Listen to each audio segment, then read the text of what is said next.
Welcome everyone, I'm Brigid Hopkins, and this week we are discussing Chapter 9 in the Winds of Spirit book study discussion. Chapter 9 is about wind magic throughout history. And I would just like to take a few minutes for all of us that are on the call today, as well as those who will be joining us later, and who are with us energetically and with their intentions. We'll just go to our spot that we've been establishing ourselves at these last few calls. So I'll encourage everyone to close your eyes if you can. And just really allow your energy to sink in wherever you are right now. And if you're not able to close your eyes, that's fine. Just allow your attention to kind of soften. If there's anything that's been on your mind today, just let it flow by. And really let the weight of your body sink into the space where you are sitting, walking, lying down. Begin to feel your breath. Allow your attention to follow your breath all the way into your body. Notice if there's any tension on the inhale or the exhale. And anywhere that you may be feeling tension, just invite it to leave on the next exhale.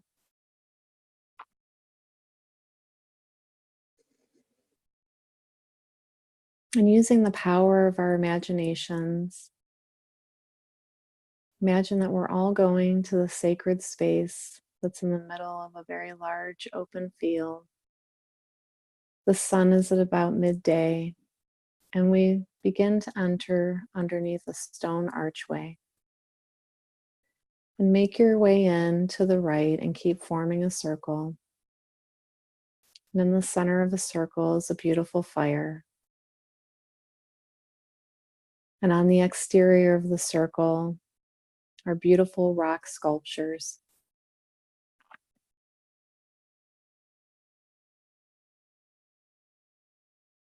As we keep filing in and getting comfortable, just take a moment to set your intentions.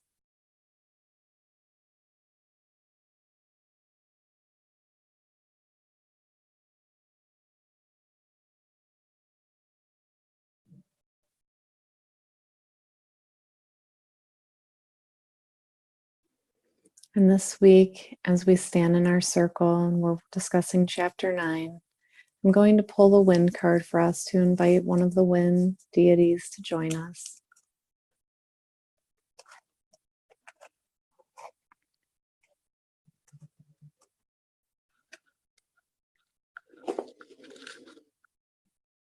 And entering our circle is the wind Lomoa Moa, the Hawaiian wind of the ancestors. The medicine that Lomoa Moa brings is to build a strong foundation.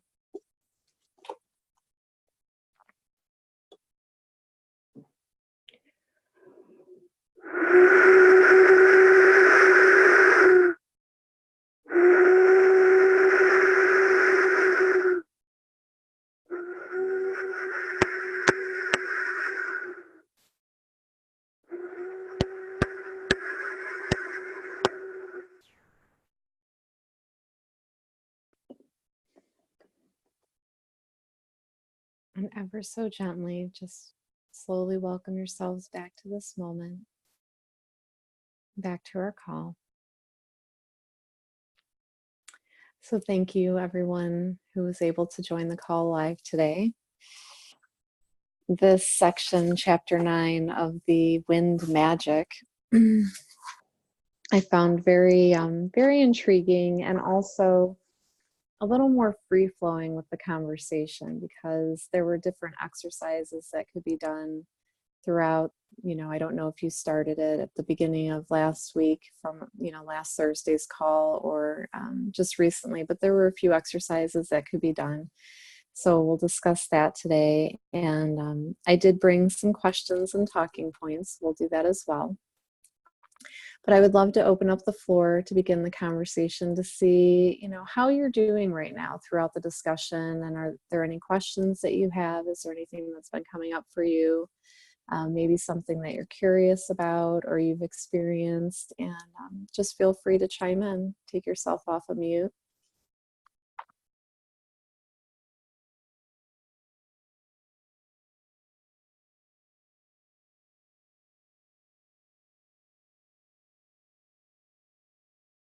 I was gardening and got in just in time to catch the call, so that felt good. Hi, Jamie. I'm glad that you were able to make it. A day off, yay! That's wonderful. And how have you been? How's the reading gone for you? You've been enjoying it? Mm-hmm.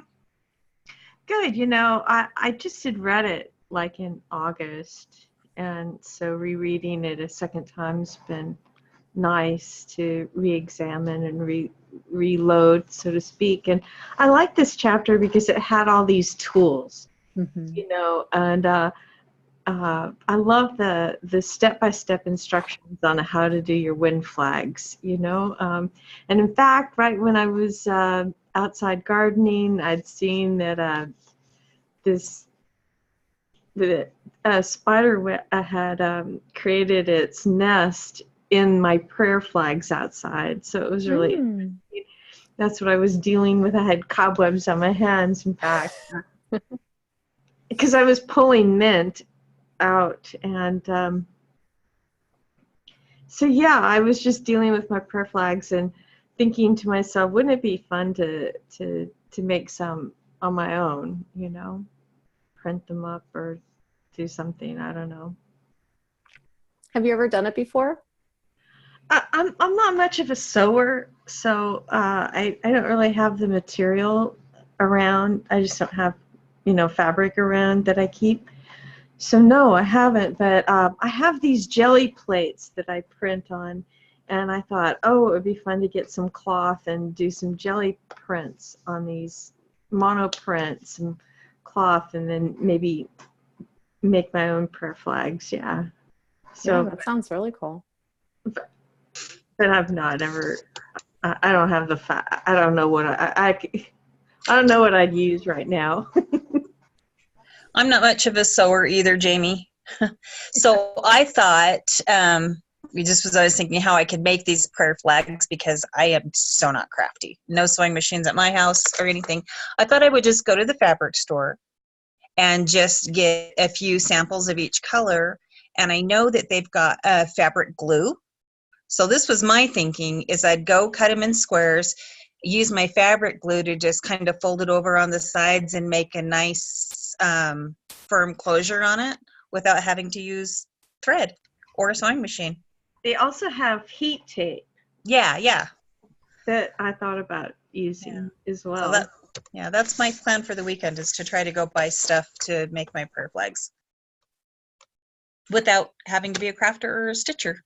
Right. Yeah. And have fun with it, because we did them when we were at Omega, and she bought pre-cut squares, and they had all these different fabrics with different designs on them. And then the, I don't know what it's called, that punches the hole in it, and then you can put the grommet around it. Mm-hmm. And so everything, it was pretty seamless. And I too am not very crafty, and I was able to do it, and I didn't leave with any cuts on my fingers or anything. So I was like, this is a win. And it was a lot of fun. So yeah. Thank you both. I was just curious if anyone's ever made prayer flags before. I have, but I don't know if it's what I have done is the Lakota way of prayer tags or prayer flags, and it just requires string and small pieces of fabric and tobacco, and but I don't know how she describes to do it in the book, so I haven't done that yet. Yeah, well, God love you, Cheryl, because I've done Lakota way too, and it's very you definitely get into a meditative state. Yeah, it's yes. But you have to put 400 and something on a string. You get into a meditative state. Yes. Absolutely. Yeah. Thank you. So on page 78, there was this, just this little paragraph that she had written, and I love this. Decades, so I'm catching up from, where it started. Decades later, folk songs about nature still transport me back to those whimsical summer nights. She was sharing a story about when she was in Girl Scouts, and, how they would have the songs in the summer. Song lyrics hold mystical power. They are records of ancient history and mythology. You too can use your voice to call upon the wind, using time-tested lyrics or by creating your own. Using your voice to move energy can be done anytime, anywhere. Breath is a unified wind and a gateway to time and space, and empowers you to speak and sing. And when I read that, I thought, how often do any of us sing? I know that we're using our voices all day long to communicate, but how often are we using our inner wind to really sing or chant, to the nature spirits, to the winds? Like, do you have a regular practice where you're actually singing? I do, because I love it so much and it just comes out of my mouth. How to plan necessarily, and I love to sing to my animals, and they love it too. My cats will come up and put their noses on my mouth when I'm singing. It's funny. But I try to actually tune into their energy when I'm coming up with whatever ends up coming out of my mouth. So somehow apparently it kind of works. Yeah. I like that how you say that you tune into their energy. Because what that makes me think about is there are some times when I'm outdoors and the wind can really be kicking up, and it just makes me want to howl or like let out some type of sound to kind of match what's going on around me outside. So I like how you phrase that. Thank you. Anyone else? Do you guys have a regular practice of singing? It's actually what I've been doing lately. Not necessarily singing, but I've been studying how to be a sound healer, working at getting certified. And so toning and using the voice is something that I've actually been doing quite a bit of. And like every day making it a practice to try to discover more nuanced and, a lot of us miss certain notes in our pitch, in our voice. There's actually equipment to measure how much of the range that you're using, and that to be considerate of all the different ranges. So I've been playing a lot with that, and I've been doing a lot of the chakra bija mantras. I've had a japa practice, so mantra practice for a long time, and so I've re-kick-started that just recently, and I've been making it a point because it's a muscle, it's an instrument just like anything else, and so practice, just practice. Yeah. That's great. Thank you so much, Jamie. I would love to hear you sometime if you ever feel inclined. I have practice more. Sorry. That's okay. Go ahead. I have, teaching yoga. Although I'm not big on the chants that much in my classes, but I have participated in that, and that's always good. But what I was thinking about is, besides just the general singing that you might do in your car, when I was in a shamanic training, and we had to sing a lot of chants, and one of them I loved, and I brought it back to my yoga class and sang that, and it really does shift energy, and just never mind singing, but your voice, like I notice the shift in, if I'm like leading a meditation or whatever, the words you say, the way that you say it shifts the energy for sure.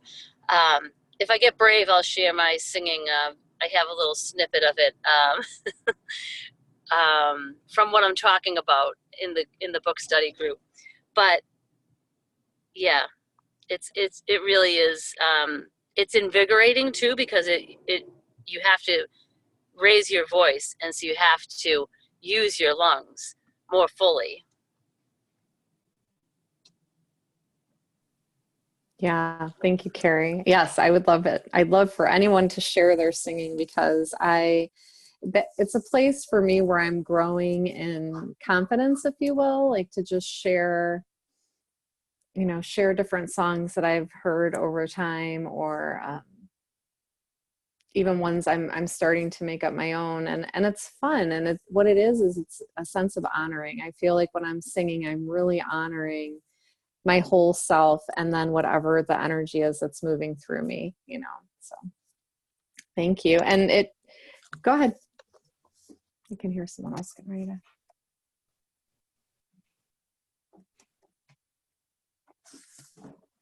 Someone else going to say something? No? Okay. And go ahead. Yeah, go ahead, Cheryl. I'm reacting, being not having read the chapter, but I really resonate with the sound healing, because I have, well, probably for many reasons, but I have experienced how effective it is in physical healing. It's really astounding. I found a sound healer who worked on my spinal column, which I've been having to go to the chiropractor for, I don't know, 15, 20 years. I don't have to go to the chiropractor anymore. That's awesome. Yeah. Yeah. Very cool. I wanted to take us back, while we're speaking about song, to the beginning of the book and just read. I'm not going to sing the song because I don't know the melody, but the wind song that's at the beginning of the book, I just love this. And I read it often more as like a poem or a prayer, if you will. The wind is the whisper of our mother, the earth. The wind is the hand of our father, the sky. The wind watches over our struggles and pleasures. The wind is the goddess who first learned to fly. The wind is the bearer of bad and good tidings, the weaver of darkness, bringer of dawn. The wind gives the rain, then builds us a rainbow. The wind is the singer who sang the first song. The wind is a twister of anger and warning. The wind brings the fragrance of freshly mown hay. The wind is a racer and a wild stallion running, the sweet taste of love on a slow summer's day. The wind knows the songs of the cities and canyons, the thunder of mountains, roar of the sea. The wind is the taker and giver of mornings. The wind is the symbol of all that is free. So welcome the wind and the wisdom she offers. Follow her summons when she calls again. In your heart and your spirit, let the breezes surround you. Lift up your voice and then sing with the wind. I just love that. I think it's so beautiful. That's John Denver, and Joe Henry. If I could ever say that. And then I was also wondering, how many in our group have a wind instrument? Either the wind whistle, I don't know if any of you play flute, or just any type of wind calling instrument. Yes. You have one? I'm still getting used to it and comfortable with it. I just ordered my wind whistle today. Oh, good. Yeah, I'm excited for it. That's awesome. Well, Jamie has a few. Oh, I didn't see. Can you show me again? 3 beautiful flutes. Wonderful. So on page 80,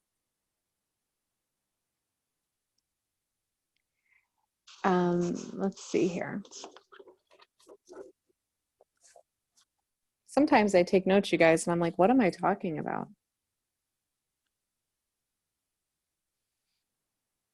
while Okay. you're looking, oh, sorry. Go ahead. No, go ahead. I was got gonna it. Go say, ahead. I do have my wind whistle, and I do have a Native American flute that I bought that I cannot coordinate whatsoever.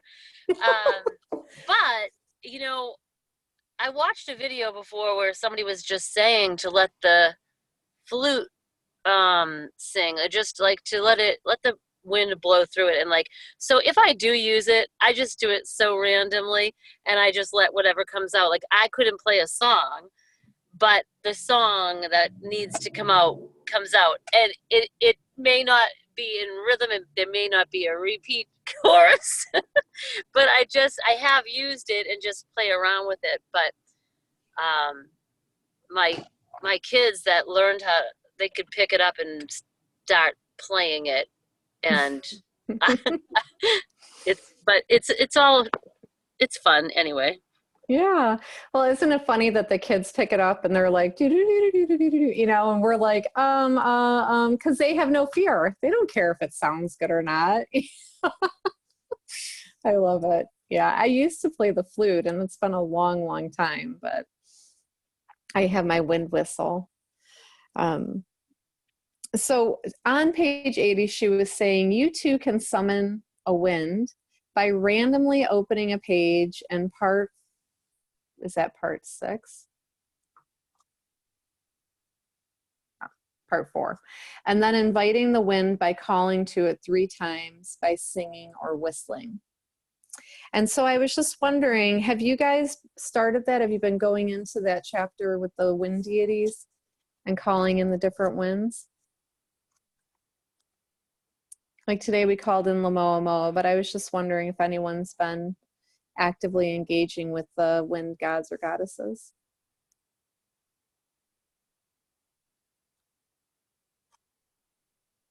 Yeah, I started when we were in basics, you know, earlier this year. So yeah, I found it to be really fascinating, and I've really enjoyed it. Cool.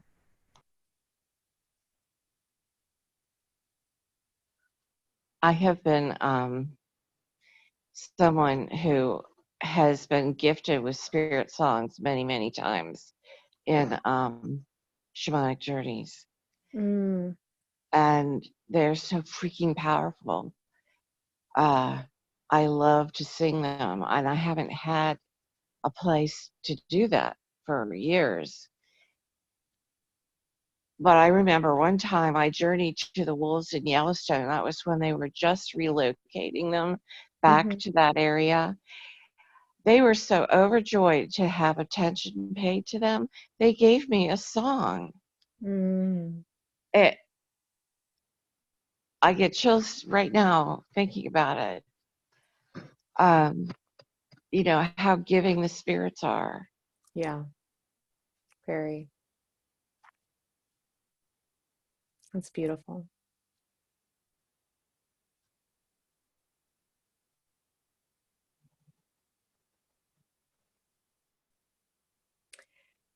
So what I would like to do on page 80, the other thing, and this I think it's come up a couple times in our conversation, so I just want to circle back to it. On page 80, she was talking about ceasing a wind. And we can say, Taba, it is enough. Please give me rest. Or you can slice the wind. Or you can spit into the wind. And I love how she describes the spitting in the wind. Just thinking about Renee and her personality, I was cracking up because I'm like, right, you definitely want to know which direction the wind's blowing and not have it come blowing back on you. And she even says that, you know, if spitting directly into the wind, duck, you know, and that just cracked me up. But this is really important because a few times in our conversations, you know, there's been the inquiry about, well, if we're working with the cardinal wind and then I'm working with the wind deity, you know, how do I do this? And what do I do if it becomes too much? And now, you know, the reminder of you still have authority. This is a relationship and an invitation. And so when we're working with a lot of different energies, like we're still the ones that get to dictate the intensity, if you will. And so when you've had enough, you've had enough, and you get to say that. And so I really appreciated that there are these, you know, a couple different methods that you can do to cease the wind. If you forget to do it while you're working with the wind and you're noticing that it's just too much, or you've had enough, or you're just tired and you just want it to stop, now you have, you know, 3 more ideas to keep in your basket, if you will, your tool basket of how to cease the winds. So I really appreciated that. And then the bull roaring on page 81. The medicine man cuts through the air, spinning lasso style. This creates a gap in the timeline for the healing spirit. I'm going to have to read this directly, you guys, because my voice to text really puts up a lot of errors. Okay. The medicine man cuts through the air, spinning the wood lasso style. This creates a gap in the timeline for the healing spirits to enter or for non-compliant spirits to exit. The high-pitched sound has been considered the voice of spirit, the sound of rain, and was used to call the village and silence people during ceremony. Have you ever tried bull roaring before? Has anyone ever done that? Do you even know what it is? Like, have you ever seen it? I think I've heard it, but I don't know what creates that sound. I couldn't get it to go fast enough. I couldn't get the right spin. Yeah. Yeah, it definitely seems like a skill. But I thought what was really interesting is that whole premise of cutting through time. I was like, wow, that's fascinating to think about. But why? In my mind, I'm like, of course that would be possible. But I like how you're saying that, Jamie, is it took, you had to get a certain momentum going to really make it possible. Otherwise, we'd all be doing it and we'd be all over the place, right? Interdimensionally. And one of the other things that I had put here was, she was talking about sweeping. Yeah. So the Scottish use brooms. So sweeping before ceremony serves the purpose of setting the space and removing stagnant energy. Notice the movement of air the next time you sweep your home. Sweep with the intention of clearing out all negative, unwanted, and uninvited energies and thoughts as you sweep. Give them to the wind. These practices are good for creating sacred space at a fire or while clearing land. But I thought, how often do we vacuum and sweep and clean and dust? And, you know, it's more for like the aesthetic, like I'm going to clean because I want my house to be clean, but the energy around it. And I love that idea of like really being mindful and present to, you know, we're sweeping the space, we're clearing everything out of the space. So I did go through and do that this past weekend to several rooms of the house, and it just felt so much lighter. You know, and I'm an energy worker, so I'm always clearing space, but there's something really nice about the broom and using that to sweep the space. I really enjoyed that exercise. So are all of you like super mindful and intentional when you're cleaning and setting your spaces?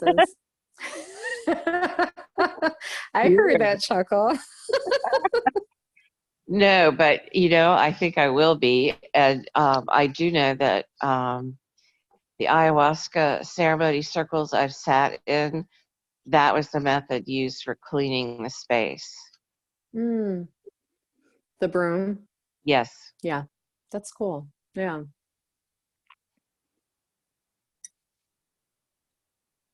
Does that bring anything up for anyone else you want to share? When I do it, I make sure I do the upper corners.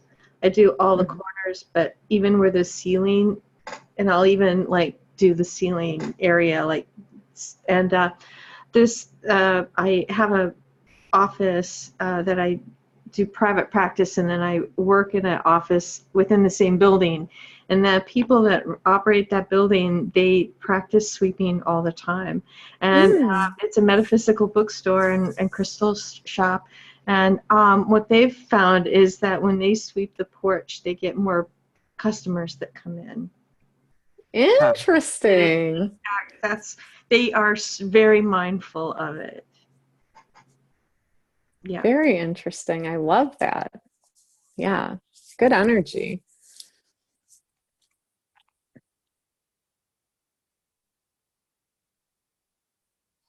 Anyone else?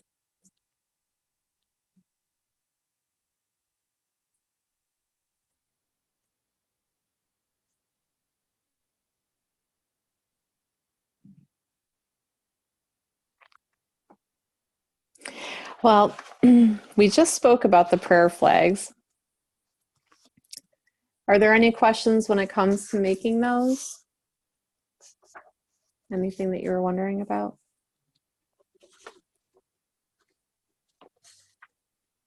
Would it be wrong? Oh, go ahead. No, go ahead. Well, would it be a wrong thing, since I haven't even read the chapter and the description that she recommends, would it be a wrong thing to do what I'm familiar with doing in terms of making prayer ties? No, it's not wrong at all. I was just going to say, if you have a tradition that you follow and they do it in a certain way, feel free. I mean, the whole idea is to have that offering for the wind. So if you make them, you know, the way that she had described in the book, if you do the Lakota way, and like I said, you know, to you, because I've done the Lakota way and it definitely showed me more of myself, that's for sure. I call them hanging ghosts. That's what it reminds me of. Because you take a tiny little square, you guys. I don't know if you've ever done it, but you take a very tiny square, you know, like where my four fingers are meeting here, and then just make a square there. And then you know, from your mind to your heart, and then with the tobacco. So you know, place your prayer into the square, and then you twist it and wrap the string in a certain way so that you can keep adding. And it looks like little ghosts when you're all done hanging, but there's 400 of them. So it's a very time-consuming process, and a beautifully time-consuming process, but it was interesting. Yeah, so if you have a tradition where you make flags in a certain way, feel free. I think, you know, it's really more the intention behind it than the method. Okay. Yeah. So I would love to hear from you guys. You know, there were a lot of tools offered in this section. You know, what did you try? What are you about to try? What would you like to add? Feel free to jump in.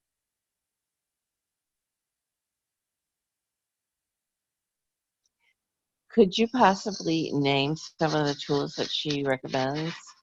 I mean, since I'm the non-compliant one here with doing the reading. That's fine. So the first one was whistling up a wind, and that was what we were talking about with using our voices, or a whistle, or another wind instrument. Then the next thing that she had spoken about is ceasing the winds, which we were talking about that phrase TABA, T-A-B-A, enough. You know, also the slicing, so slicing down from the top of the crown all the way to your feet in a nice vertical, steady vertical motion all the way down, that 3 times to cut the wind. Or spitting into the wind. Again, being mindful of where the wind is located, which direction it's blowing in, so that you're not actually just spitting on yourself, because that doesn't serve any purpose. And then the bull roaring, which is when you take the piece of wood and it's on a lasso and you whip it around your head. And let's see here. The sweeping with the flag, sweeping with the flags, no. Sweeping with the broom is another way, another tool for the wind. And then making the flags, the prayer flags.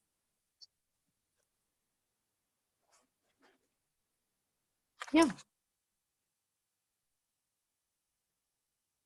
And then that was pretty much it for that chapter. I have a question. Why Taba? Why Taba? Mm-hmm. That's a great question. I assume that that's something that was either given to her by the winds or from a tradition, the tradition that she taught with. Yeah, I had wondered the same thing though. I was wondering where that came from, but I didn't ask. Yeah, we can post that on the wall asking her where Taba came from. Great question. I have no answer though.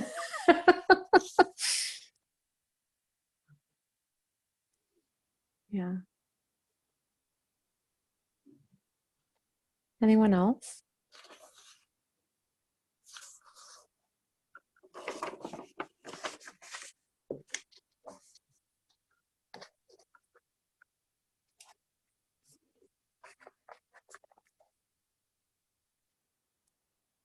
Yeah, I've been taking my wind whistle with me a lot and using it in different times and situations. And I find that there is an overwhelming sense of ooh and ah from people. There's never been a recoiling. People, it doesn't matter the age or the economic status of where they're at. Everybody is fascinated and enjoys it and wants it, and asks about it. And so it's been a real great gift in my life to have that and to employ it in my own practices. So I really appreciate that. The wind whistles. Yeah. And one of the things that we experimented with, with a dyad was having the wind whistle, bringing to mind something that you're ready to clear, but you don't know how. Like sometimes we have these things that we can just feel are weighing on us, but we don't necessarily know what it is, right? You can just feel the weight of it. And so what you do is you have your partner with their intuition, like body scan you to see what's going on. I know that you have come to me because there's something weighing on you. Let me intuit where it is. And then using the wind whistle to really blow on that space while I am matching that with my breath. So we end up getting into this very rhythmic style with the whistle and then my own breath to really help move whatever that is inside. It was so powerful and magical because there wasn't like deep processing work that either party had to go through because we would switch. But it was a huge release. It was just beautiful. And I thought, this whistle is understated. This guy, it's a very powerful healer. And Renee talks a lot about how she loves to use her whistle as a self-soothing tool. Just to keep blowing when there's something going on for her personally. And then again, using it with clients when you're on a call, that's a possibility too, or in person. So, I too, Jamie, there's not enough things that you can say about the whistle. And they are very intriguing because you don't see them everywhere, Yeah, I did a party. I actually did readings at a party with a lot of top-notch. I had to sign an uh, NDA agreement. Or else I'd tell you who all was there. Mm-hmm. And I brought my wind whistle to this experience. And it was really fun to see all of these musicians and country artists. Ooh, what's that? Share my wind whistle with them. So it was pretty fun. It was pretty cool. Very cool. Yeah. I love it. I've used mine a lot as well. I've used it at women's retreats. I've used it to open Reiki circles. Used it in Reiki sessions. Like everything, that you can think of that as far as my healing work goes. But people love it. They love it. Mm-hmm. What's one of your favorite ways to use it, Carrie? As far for me personally, or Yeah. well, I've used it for just clearing space, like when I just for my own, if I'm gonna be creating, or if I just cleaned my like altar space, or just clearing space is one of my best. So that's it. Yeah, clearing space, because I use that for personal use, and I use that in sessions, and that's probably the way I've mostly used it when I think about it. Opening and Cool. closing. Yeah. That's great. Anything else jump out at you from reading chapter 9 that you'd like to share? For me, there was a sentence that it was about, we kind of touched on it, but I just want to find it. Well, basically, the exact quote I'd have to dig out here, but it says about the voice empowering, we're empowered to speak and sing, and by the wind, so that sometimes we can take that for granted, and when we're not feeling empowered, even just just voicing your feelings, voicing your truth or your intentions, even if no one else hears you, the winds hear you. But the empowerment of that, and that's a tool. That our voice is a tool. I'll find the quote, but that quote. Yeah, I'm trying to find it for you because I remember what you're talking about, but I'm like, where?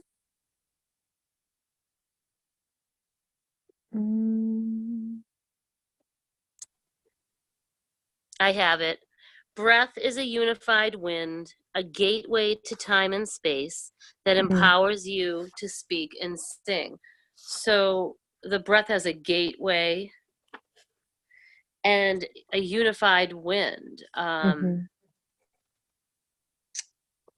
you think of that, a unified wind, breath, body, spirit. So in that gateway to time and space. So yes, it's empowering, but also using that when you are opening space or journeying with it, it's perfect. It's a perfect tool. And you can go on for a while talking about gateways with that. And what are we opening? Yeah. Well, when you think about how, and I hate to stereotype, so I'm really checking in on myself, like, why would you say that? In my own life, coming into contact with my voice has been one of the more difficult parts of my healing journey, because, I, from a very young age, was silenced, and told that my voice wasn't really most welcomed in the conversation or in the room or in the moment, whatever. And so when you think about that, using your voice to move energy can be done anytime, anywhere. Breath is a unified wind, a gateway to time and space that empowers you to speak and sing. So the power behind the voice can be a disruptive force, right? But it's also recognized in its power. And that's why I think in my own experience, it was stifled, because it was recognized as a powerful force. Yeah. So thanks for bringing that one up again, Carrie. Yeah, it's important. It's important to recognize how much power we have within ourselves.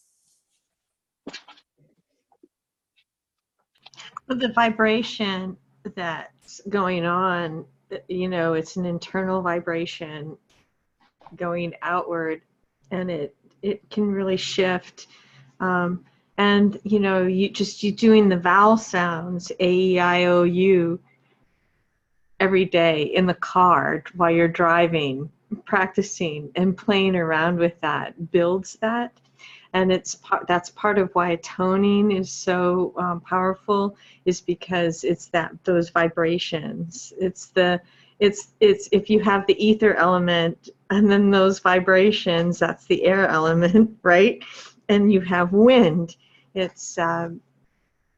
And so that's one of the things that I think is, as a body worker, as a healing artist working with polarity therapy years ago, I would, you know, you're trained to listen at the sound of people's voice, and that would inform you of what element they're lacking. So if somebody's coming in with this really high, you know, like really meek, high voice, squeaky, you know, they're missing some of that earth element. Or they can, you know, people that talk real loud and consume all the air in the space, that fire element is, or maybe too much. And so, you know, listening for the breathiness or the pitch in the voice can inform a person so much of what the balance of the elements are for that person. So I think it's really fabulous to find those times where you can really just play. And the phenomenon of light language, you know, is part of that can kind of come up and out of that experience, I think. I wanted to touch on one thing, the gap that you were talking about in the bull roar. That reminded me of the Course in Miracles, the holy moment, that holy moment where healing can happen, that the place within the gap, you know, that place between the vibration. But the Course in Miracles talks about that, and I just and all sorts of books and people, they talk about that. But I think you were so right on to zero in on that, providing that gap for something to happen, you know. I really appreciated that, and so thank you again for bringing that up, because I had it marked. You're welcome.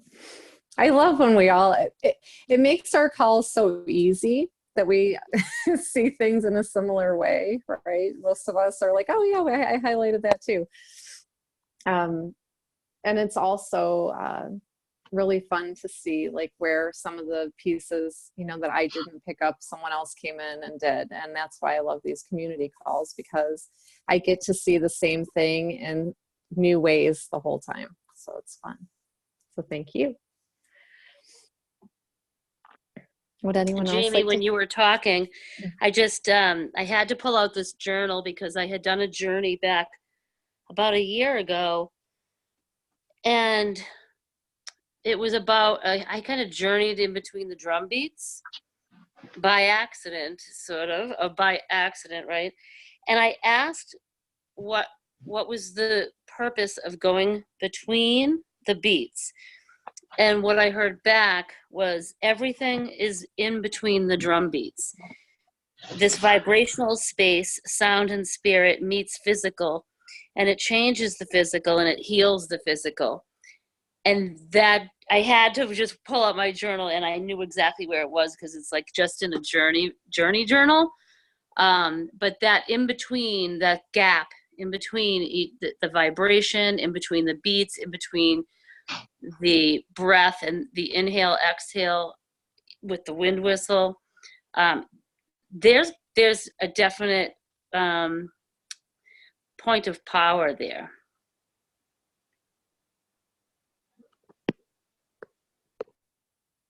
Carrie, can you read that passage one more time? The space in between the beat, the vibration is what heals. It's in my journal, so hold on. Yeah. I asked, what's with going in between the beats? And I heard back, everything is in between the drum beats. So in this vibrational space, sound and spirit meets the physical. It changes the physical. It heals the physical. Mm. And that was purely from my journey. Like Yeah. that's like direct from spirit. So yeah, it was awesome. That was a really powerful journey. Thank The you. field of potentiality. Yes.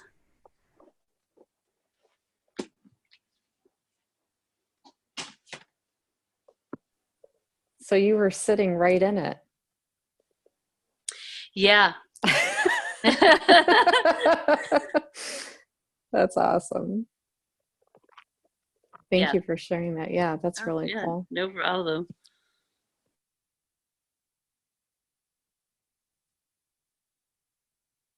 Now, before we get ready to wrap up, is there anything anyone else would like to chime in with and share from this week's readings?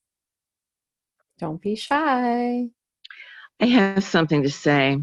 Yes. I have been having a hard time connecting with this work. I picked up some goddess divination cards that spoke to me, and I decided to do a spread in the way that was recommended with the little book that came with them. And I think that's why my phone shut me out. Because the first goddess was like, things need to change, be open for new things. And my phone shut me out. I didn't have anything to do with that. It did it itself, or the powers that be did it. And I had no clue how very dependent on my phone I had become in many different ways. So now I won't be having all the resources in my phone because I'm having to patch together, my previous information. So I'm going to have a whole lot more time to devote to the wind work. Do you know where the resistance comes from? Do you know where you feel most resistant? It's really, I'm not real sure. I have a strong set of feelings that I have talked with you personally about. That's part of the problem. But that's not the whole problem. Do the winds feel too intangible? Like, are they too abstract?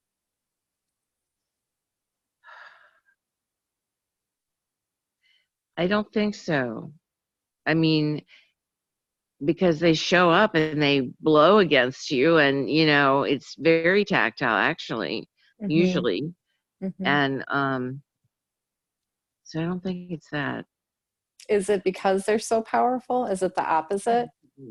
I think I'm Yeah. afraid of my own possible power. Yeah. So that tool of Taba, enough, like really, and the reason why, I'm just going to throw this in there. I think sometimes when we're doing different practices, it isn't emphasized enough that we have authority, that we're not at the mercy of something else. I haven't found that to be true. And if there's ever anything that gets a little bit stronger than what I'm anticipating, it's because I haven't, set a parameter. And so I think that the intensity of the winds is intimidating. That is actually what brought me here. 2.5 years ago was being battered by the winds. They were super intense. And I had to learn how to walk with them and work with them. So I get that. Like it can feel a little unsafe or uncertain. And, just really recognizing like what would be an opening to begin working with them? Like what would feel safer? That might be the question. Like, how can I begin in a safer way? Something like that. Yeah. Yeah. So thank you for bringing that in. And I appreciate your honesty. It's important. You know, we want you to benefit from the wind. So whatever it takes to help build that relationship, you know, that's really meaningful and important. Thanks. Yeah, you're welcome. Thank I have you. a question, Cheryl. Have you? Yes. It sounds like you've done a lot of work in the Lakota tradition and some other traditions. Do you tend to follow them pretty So is Well, it? that's a good question. I have been very blessed to be hooked up with some strongly spiritual Lakota people, one of them being a medicine man. And but I only learned a very little bit really about their traditions and belief system and all of that. And right now I don't have any more personal connections like that. But what I'm finding is that my cosmology is shifting. And so what I absolutely believed without a doubt before in terms of the Lakota uh, teachings as I knew them, that's shifting to something that I don't know how to define right now.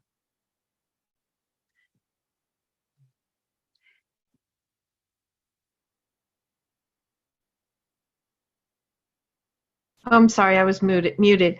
I just wanted to say that it's hard to catch the wind. It's hard to grasp the wind.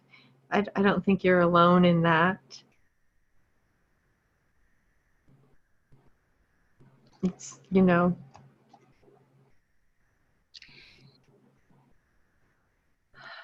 Yeah.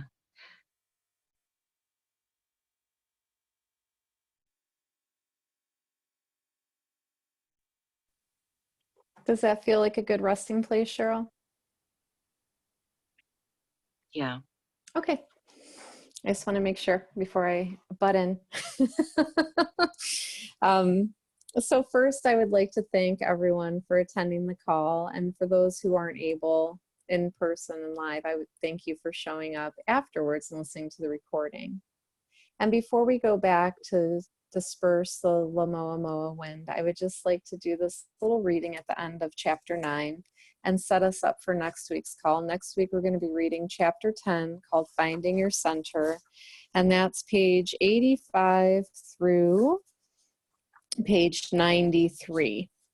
So that'll be Finding Your Center, chapter 10, pages 85 through 93.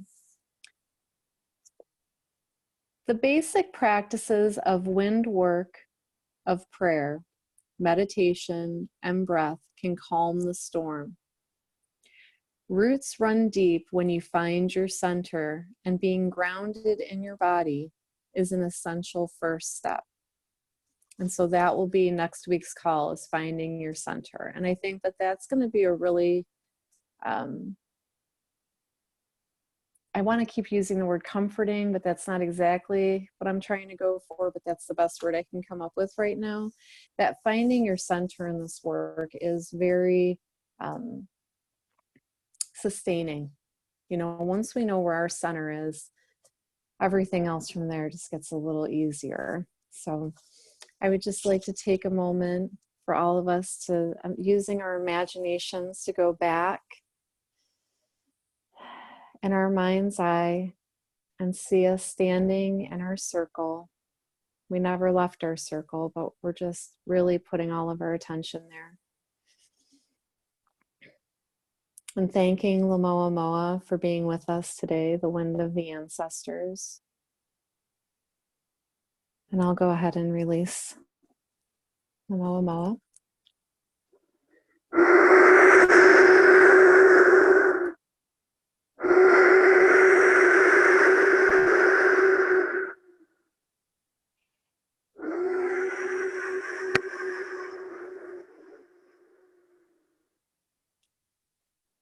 And as each of us slowly begins to disband, remembering to take all of yourself with you and leave whatever is no longer serving you to be transmuted in the fire.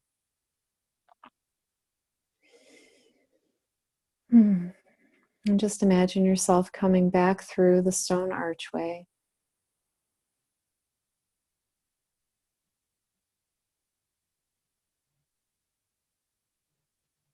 And so it is.